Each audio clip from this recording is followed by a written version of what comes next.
F1 界には実力と話題性を兼ね備えたドライバーが何人もいます。その中でも常に注目を集め賛否両論の渦中にいる存在がランス・ストロール選手です。彼は若干18歳で F1 デビューを果たし、同年には表彰台にも上がるという快挙を成し遂げました。しかしその華々しい成果の裏には常に親の七光という批判がつきまとってきました。父親はアストンマーティン F1 チームのオーナーであり、莫大な資金力を背景に F1 のシートを得たと見られることも多く、実力で F1 にいるのか資金で居場所を確保しているのか、そんな疑問が彼の評価を複雑にしています。一方で雨の予選で見せる集中力、スタート直後の鋭い反応を、そして骨折を押して出場したレースなど本物のレーサーとしての一面も確かに存在します。ストロール選手は F1 という過酷な舞台で8年以上にわたり戦い続けており、その事実だけでも並のドライバーではないことを物語っています。今回の動画ではそんなストロール選手のキャリアと人物像に迫り、なぜ彼がこれほどまでに語られる存在なのか、その理由を紐解いていきます。幼少期とレーシングキャリアの始まり。ランス・ストロール選手は1998年にカナダ・モントリオールで生まれました。父はファッション業界の大富豪であり、アストンマーティンなどのブランド再建にも関わってきた実業家ウォーレンス・ストロール氏です。現在ではアストンマーティン F1 チームのオーナーとしても知られています。ストロール選手は幼少期からモータースポーツに親しみ、7歳でカートレースに参戦。その後北米のカート選手権で数々のタイトルを獲得し、早くから次世代の才能をとして注目されていました。その才能はフェラーリの目にも留まり、2010年にはフェラーリドライバーアカデミーに史上最年少で加入します。このアカデミーはシャルル・ルクレール選手などを輩出した名門育成機関であり、ストロール選手もその中で本格的な育成を受けることになります。ジュニアカテゴリーではイタリア F4 選手権でチャンピオンを獲得した後、ニュージーランドのトヨタレーシングシリーズでも優勝。さらに2016年にはヨーロッパ F3 選手権で圧倒的な強さを見せ、22戦中14勝という驚異的な成績でチャンピオンに輝きました。この F3 での活躍は F1 チームにとっても無視できない実績となり、翌年のウィリアムズ F1 チームからのデビューへとつながっていきます。もちろん父の支援による資金力も大きな要素ではありますが、それだけでは語りきれない結果を残してきたこともまた事実です。 F1 デビューとは夏季表彰台。2017年ランス・ストロール選手はウィリアムズ F1 チームからデビューを果たします。当時18歳という若さでの参戦は F1 史上でも非常に珍しく注目を集めました。彼はマックス・フェルスタッペン選手に次ぐ若さでの F1 デビューとなり、その背景にはジュニアカテゴリーでの実績と父ウォーレンス・ストロール氏による強力な支援がありました。ウィリアムズは当時資金難に苦しんでいたチームであり、ストロール選手の加入はスポンサー資金の面でも大きな意味を持っていました。そのため彼の F1 参戦には実力か資金かという議論が常につきまとっていました。しかしそんな声を一転させたのが同年の第8戦アゼルバイジャングランプリです。このレースはセーフティカーが何度も導入される波乱の展開となり、多くの上位勢がトラブルや接触で脱落する中、ストロール選手は冷静なレース運びで順位を着実に上げていきました。そしてチェッカーフラッグを受けた時には3位表彰台。これはジャック・ビルヌーブ選手以来となるカナダ人ドライバーの表彰台であり、 F1 史上2番目の若さでの表彰台獲得という快挙でもありました。しかも F1 キャリアわずか8戦目での達成です。この結果によりストロール選手に対する見方は一部で変わり始めます。資金だけではない、荒れたレースで生き残る力がある、そうした声が彼の評価を少しずつ押し上げていきました。とはいえこの表彰台がまぐれなのか実力の証明なのか、その議論は今もなお続いています。ですが F1 という舞台で結果を残すことができるのは限られたものだけであることもまた事実です。チーム移籍と父の影。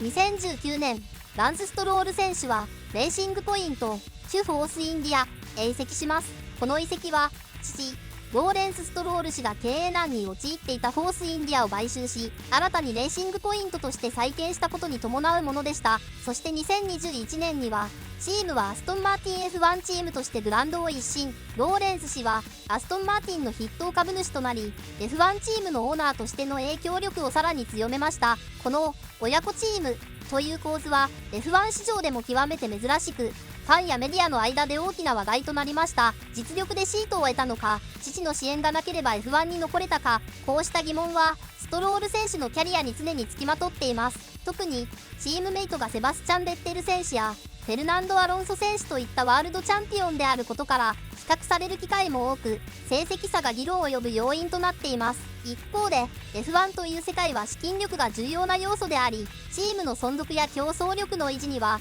スポンサーや投資家の存在が不可欠です。その意味ではストロール選手の存在がチームにとって戦力であることも事実です。また彼自身はこうした批判に対して反論することはほとんどなく、黙々とレースに集中し結果で語ろうとする姿勢を貫いています。時には予選でチームメイトを上回る走りを見せることもあり、実力がないという一言では片付けられない複雑さが彼のキャリアには存在しています。光る瞬間と課題。ストロール選手は F1 キャリアの中で何度も光る瞬間を見せてきました。特に雨の予選では路面状況の変化に素早く対応し、タイヤ選択やブレーキングポイントの見極めで高パフォーマンスを発揮することがあります。2020年のトルコグランプリでは難コンディションの中でポールポジションを獲得。これは彼の予選での集中力と判断力が際立った一戦でした。またスタート直後のオーバーテイクにも定評があります。混戦の中でも臆することなくポジションを上げる積極性はレースやとしての本能を感じさせる場面です。2022年のアメリカグランプリでは予選5番手からスタートしたストロール選手は序盤は上位争いに加わる走りを見せました。しかし22周目にはストレート上でフェルナンド・アロンソ選手と接触する事故が発生し、アロンソのマシンが宙に浮くほどの激しいクラッシュとなりました。この進路変更による接触は議論を呼び、ストロール選手には事前でのサンブリッド降格ペナルティが課されました。このような場面も含めレース全体を通じた安定感やペース配分には課題があるとされており、評価が分かれる要因となっています。タイヤマネジメントや戦略への適応力、そして長距離スティントでの集中力維持などトップドライバーと比較すると波があると指摘されることも少なくありません。特に2023年シーズンではチームメイトのフェルナンド・アロンソ選手との成績差が顕著でした。アロンソ選手は複数回の表彰台を獲得し、シーズン序盤から安定したポイントを積み重ねましたが、ストロール選手は予選、決勝ともに苦戦するレースが続き、チーム内での存在感に差が生まれてしまいました。この成績差はファンやメディアの間で再び実力論を呼び起こし、アストンマーティンの成長にストロールはついていけているのかという声も上がりました。ただし2023年後半にはセットアップの改善や体調回復により徐々にパフォーマンスを取り戻す兆しも見られています。ストロール選手は瞬間的な輝きと継続的な課題の両方を抱えるドライバーです。そのギャップこそが彼のキャリアを語る上での鍵なのかもしれません。骨折をしての出場、投手の証明。2023年シーズンの開幕直前、ストロール選手はトレーニング中の自転車事故により両手首と右足のつま先を骨折する重傷を負いました。事故は2月18日に発生し、開幕戦バーレーングランプリまでわずか15日というタイミング。この怪我により彼はプレシーズンテストを全休し、開幕戦の欠場も濃厚と見られていました。しかし驚くべきことにストロール選手は手術とリハビリを経て開幕戦の週末にサーキットへ戻ってきます。金曜のフリー走行では痛みを抱えながらも走行を重ね、徐々にマシンへの感覚を取り戻していきました。予選では Q2 進出を果たし、決勝では8番グリッドからスタート。レース序盤にはチームメイトのアロンソ選手と軽く接触する場面もありましたが、その後は冷静にレースを立て直し、最終的にはメルセデスのジョージ・ラッセル選手をオーバーテイクして6位でフィニッシュ。この結果は怪我からわずか2週間での復帰とは思えないパフォーマンスであり、チームメイトのフェルナンド・アロンソ選手も君はヒーローだと称賛の言葉を送っています。ファンやメディアからも責任感の強さ、プロフェッショナルとしての覚悟が高く評価され、ストロール選手のイメージを大きく変えるきっかけとなりました。この一戦は彼が単なる親の七光ではなく、痛みを押してでもチームのために走るレーサーであることを証明した瞬間でした。評価の分かれるキャリア。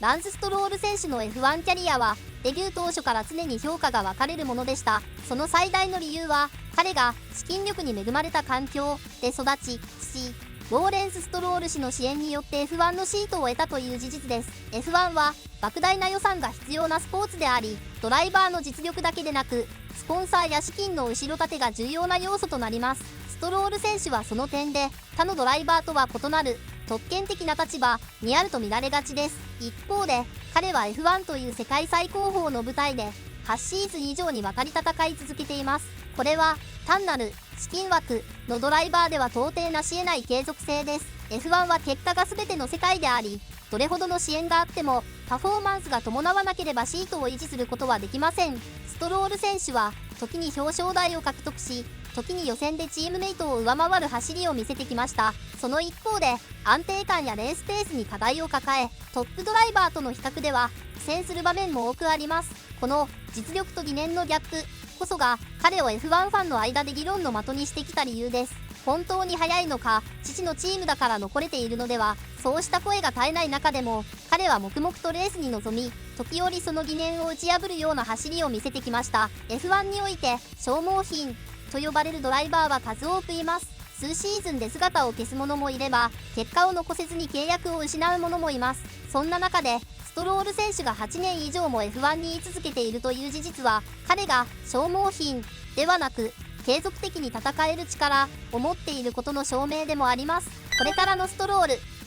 2025年シーズンもランス・ストロール選手はアストンマーティンから F1 に参戦しています。チームは2023年の躍進を経て、さらなる競争力を求めて開発を続けており、2026年の新レギュレーションに向けてホンダ製パワーユニットの導入や技術陣の強化など長期的なビジョンを掲げています。その中でストロール選手は3年連続で同じラインアップを維持する継続性の象徴としてチームに残留しました。契約は2025年以降も継続されることが発表されており、彼自身もこのチームと共に成長してきた、これからも楽しみだと語っています。しかし2025年シーズンの序盤は決して順風満帆ではありません。チームは中団グループに沈み、ライバルのアルピーニやハースに遅れを取る展開が続いています。ストロール選手も第5戦終了時点でドライバーズランキング10位、獲得ポイントは10とチームメイトのフェルナンド・アロンソ選手と比べて苦戦している状況です。一方で予選ではアロンソ選手を上回る場面もあり、一部のレースでは光る走りを見せていました。ただし決勝ではアロンソ選手を上回る順位でフィニッシュしたレースはなく、モンツァやバクーでは下位に沈むなど成績の波が激しいことも課題とされています。またチームが将来的な体制変更を検討しているとの噂もあり、 SNS 上ではエイドリアン・ニューイ氏との接触やストロール選手が公式写真に不在だったことなどからラインアップ変更の布石ではという憶測も飛び交っています。2025年はストロール選手にとって進化が問われる年です。父のチームに守られているという見方を払拭し、実力でシートを守るためには安定したポイント獲得と予選での改善が不可欠です。批判を跳ね返す走りを見せることができるのか、その答えは次のレースにあります。そしてその走りが彼の F1 キャリアの未来を決めるかもしれません。